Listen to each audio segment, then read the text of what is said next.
Hello! So we've got a new devlog for Old School out today. It's called Devlog Clan Cup 2014.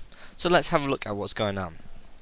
So with the recent addition of Clan Wars to Old School, now seems like a fitting time to announce the Clan Cup 2014. While PvP will make up the majority of the event, this year's Clan Cup will also see the addition of 2 PvM Cups and 1 Skilling Cup. On the 7th of July, registration will be open for the Clan Cup, and they would like feedback for all the Clan Cup tournaments, all the Clan Cup tournaments before this is open. So let's have a look at the cups available. So the PvP cups. This year there will be 5 PvP cups for the clans to compete in. All Out Cup, the Pure Cup, the Capped Cup, the King of the Hill, and the Team Cup. The All Out Cup is what it says on the tin. It's an all-out battle where you can put as many people as you can pull. This cup will highlight those clans with really active players who know how to fight in large groups. The Pure Cup is exactly the same as the All Out Cup, but defense noobs are not allowed. All participating members must be 25 defense or lower. The Capped Cup limits the amount of players you bring to each battle to 30 per clan. This cup will highlight high-level clans with really strong war leadership and organisation. The Team Cup will be limited to 8 players per side, and this is a great chance for small PK teams to show that they are the best PvPers in Old School. The King of the Hill Cup will be a great way for clans to show that they can do more than just kill. Every war will take place in the King of the Hill game mode available in Clan Wars, and you will be limited to 30 players per side. An objective to bring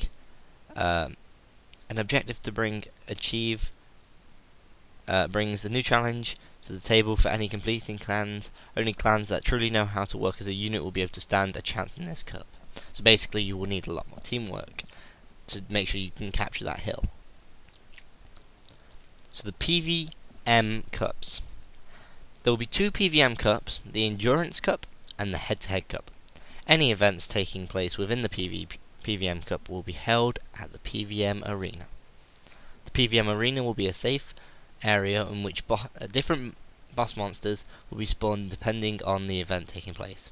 Clan leaders will be able to access the PvM Arena and invite their members between the times of 6 PM British time on Saturday and 2 AM British time on Sundays. The Endurance Cup will test a clan's ability to make the least mistakes possible and know the bosses that you're up against. A group of 15 clan members will be invited into the PvM Arena, in which a series of bosses will spawn once per minute. The challenge is to get as many kills as possible before the last member of the team dies, and the 2 teams that top the list will move on to the final endurance challenge.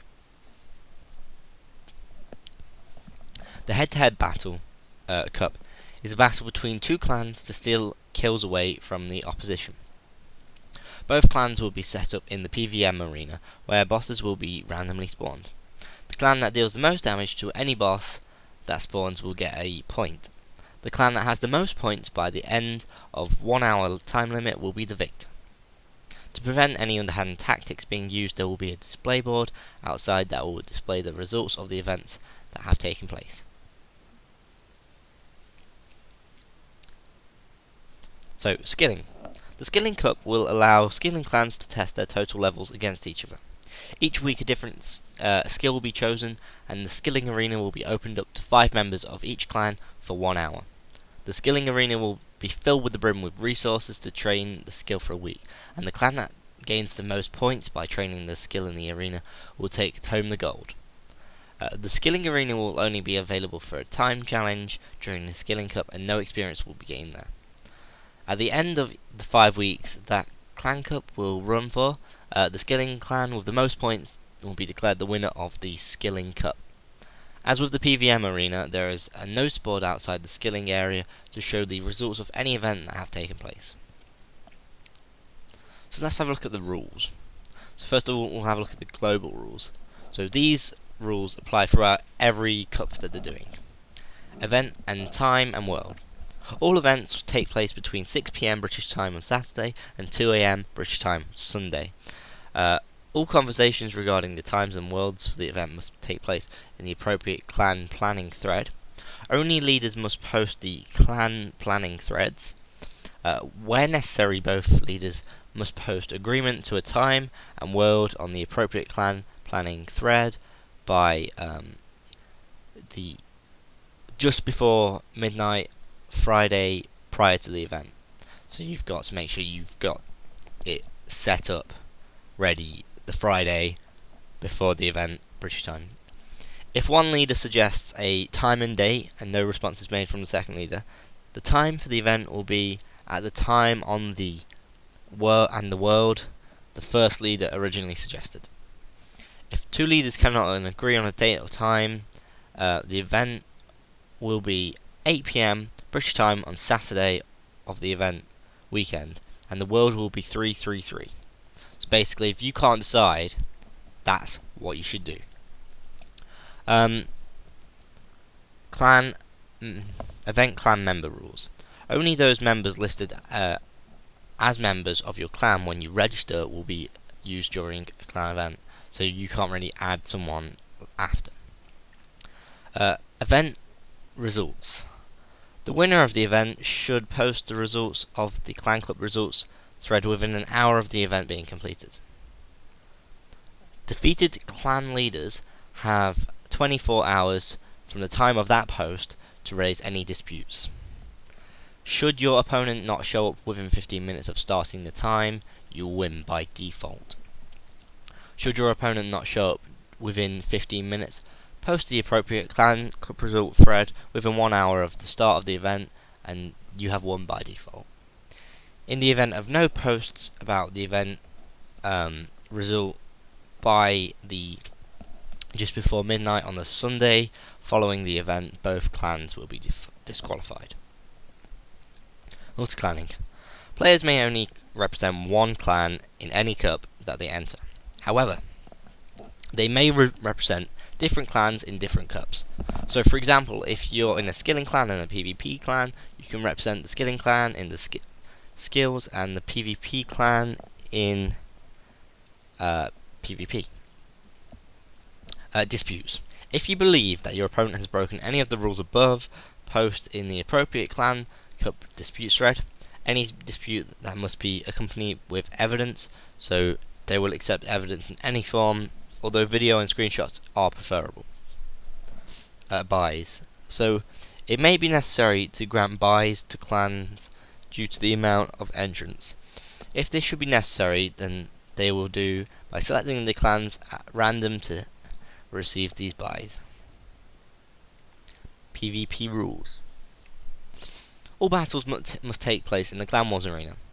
The arena being used will be determined by the representatives of each clan and confirmed by a PvP Clan Cup planning thread. Both leaders must post an agreement to the arena set of rules on the PvP Clan Cup thread by the midnight before the Friday prior to the battle. If one leader suggests an arena and no response is made from the second leader, the arena and rules will be those that the first leader originally suggests. If no agreement is made between the two clan leaders, the following default arena and rules will be used. Arena, turrets, all combat styles allowed, food and drinks allowed, special attacks allowed, all spellbooks allowed, all prayers allowed, all miscellaneous options disabled, stragglers, kill them all, and that's it. All battles are non-returning, all out, on the all out, no limit on clan members that can be attending on an all out battle, capped battles, limited to 30 members per side, team battles you're limited to 8 members per side, pure battles all clan members must have 25 defense or lower, the King of the Hill battles you're limited to 30 members per side and you must use the King of the Hill game mode. All free to play cups must take place on the free to play worlds, obviously. So the PVM rules. So in endurance, you must take place in the PVM arena, limited to 15 members. In the head-to-head, you must take place in the PVM arena, limited to 15 members per side. The skilling rules. So the experience gain point Cup must take place in the skilling arena, and you're limited to 5 members. I think it's a little unsure. I'm a little unsure about this skilling cup. I think you have to gain the most amount of XP, but you won't physically gain the XP because it would be a loss of XP, and they don't want to make us overpowered just for this one tournament. Anyway, tournament progression. PvP cups. The progression of the PvP section of the tournament will be very simple, with a loss meaning elimination. PvM cups. For the Endurance Cup, the first 4 weeks of the competition will be used to host the Endurance Challenge for all clans entered. In order to retain the competitive aspect of this cup and step up the challenge a touch, the clans with the 2 highest scores will then retake the Endurance Challenge, with the bosses spawning at a rate of 1 per 30 seconds for the week 5 final. The clan that gets the most endurance points in the final will take the cup. The progression of the head-to-head cup will be in an elimination style, with the losing team of each match up being eliminated. The skilling cup. The points gained by all clans will be totaled after the final week event, and the clan with the highest overall skilling points would win the cup. The prize. So, the winners of each cup will become permanent fixtures in the landscape of Old School, with every winning clan getting a dedicated statue in the appropriate location somewhere in the game. If a player left-clicks the statue, they will see a message boasting the victory of the clan and letting them know what cup they took. So it's an interesting idea that if you win, you get a statue. I'm not quite sure where they'll be placing these statues. Hopefully it'll be somewhere that would make sense, not taking away current statues. I mean, some statues, like, say I think this is Saradomin in Falador, this one here. Obviously, Saradomin in Falador is a big sort of icon within the game. So I think just an area where they can have, or maybe it's just an examine on the current statues. So maybe you examine the Saradomin in Falador and it tells you in the PVM Cup. Although I think that's a bit strange. I think they could put it. I think there's a current one in Edgeville that tells you who won last year's. Anyway, that's just my idea. So this is quite an interesting idea. I can't wait to see the tournaments. I hope that they do some live streams of, especially the finals. Hopefully some clans will live stream their battles. I really want to see some of the PVM ones. The skilling might be a bit boring, but it's only for an hour, and hopefully that will encourage a lot of small skilling clans to join and do a little bit of skilling, because it's not much of an XP waste. PvP, I mean, I'm not much of a PvPer. I'm pretty sure that's going to be a big aspect of the game later. People will love that. And yeah, I think this is going to be really good. Most things that I really like, everything's quite detailed. The one thing that I would be questioning is where is the PVM arena and where is the skilling arena? Like, how do we get there? But they might just put like a small portal in the Clan Wars camp or something, so hopefully that'll be pretty easy to find. So I can't wait for this. I hope you can't wait for it either. I've been Lewis. Thanks for watching. Goodbye.